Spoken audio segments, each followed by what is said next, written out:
पिछली बार का भी चुनाव आप देख लीजिए, दिनेश प्रताप सिंह 3,67,740 वोट पाए थे और सोनिया गांधी के खाते में 5,34,000 वोट। तो करीब मुझे लगता है 1.5 लाख वोटों का अंतर था। एक चीज वो घटा था। एक चीज सौरभ आपको ये समझना पड़ेगा, रायबरेली में दिनेश प्रताप सिंह कहीं संघ की प्रयोग से वहां से नहीं निकले। ये 2018 तक कांग्रेस का झंडा बैनर ये हो के पूरा कांग्रेस का सोनिया गांधी का चुनाव ये मैनेज कर रहा है।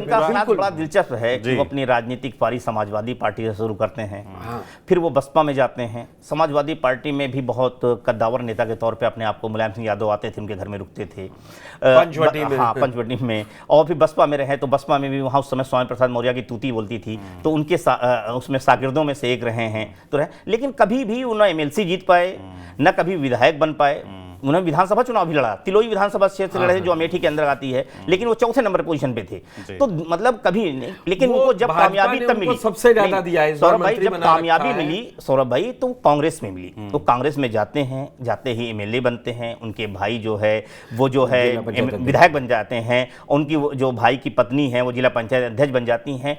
और 10 साल तक जब कांग्रेस की सरकार थी केंद्र में, उस वक्त सबसे ज्यादा अगर कोई रायबरेली में फला फूला है तो वो दिनेश प्रताप सिंह है। आर्थिक रूप से, राजनीतिक रूप से मजबूत हुए। उसके बाद जब उनको राजनीतिक महत्वाकांक्षा और जागी और जब स्थितियां कांग्रेस से कमजोर हुई, तब उन्होंने वहां खासतौर से जो सोनिया गांधी के प्रतिनिधि किशोरीलाल शर्मा, उनके साथ उनके 36 के आंकड़े होते और वो कांग्रेस छोड़ के भारतीय जनता पार्टी के साथ आ जाते हैं। उससे पहले वो बहुत ही अपने आप को सेकुलर नेता, बहुत ही दलित और पिछड़ों के हितैषी नेता मानते थे, लेकिन वो भाजपा में आते हैं तो हिंदुत्व के नेता बन जाते हैं। राम मंदिर में रायबरेली जिले में सबसे ज्यादा चंदा देने वाले में से एक हैं। लेकिन स्थितियां क्या है, दिनेश प्रताप सिंह जो है वो जो बीजेपी की माहौल है, मोदी की लहर है, उसमें चुनाव वो इस स्टेज पे ले जाते हैं।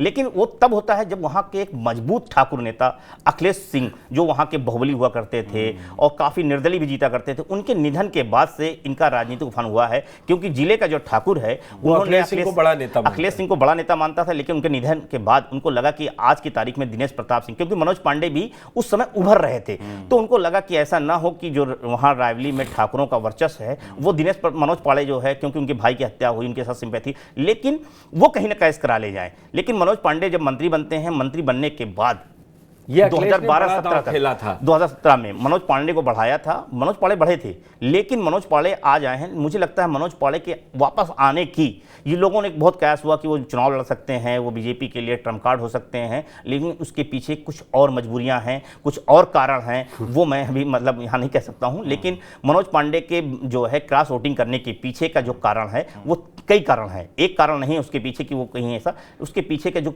बहुत बड़ा कारण है वो छत्तीसगढ़ का सत्ता परिवर्तन का खेल भी है। छत्तीसगढ़ में उनके बहुत सारे बिजनेस कारोबार जुड़े हुए हैं और वहां पे सरकार बदलना कहीं ना कहीं मनोज पांडे का मन बदलने का कारण भी बना है। रायबरेली में बीजेपी वैसे भी लास्ट बार 1998 में चुनाव जीती थी, अशोक सिंह जीते थे। जी, अशोक सिंह जीते थे। और इस बार एक खास बात चुनाव में ये भी होने वाली कि बहुजन समाज पार्टी ने भी कहा है कि हम भी अपना प्रत्याशी उतारेंगे, और समाजवादी पार्टी हालांकि साथ है कांग्रेस का, उससे उसको एज मिलता है। तो चुनाव इंटरेस्टिंग होने वाला है रायबरेली का साफ तौर पर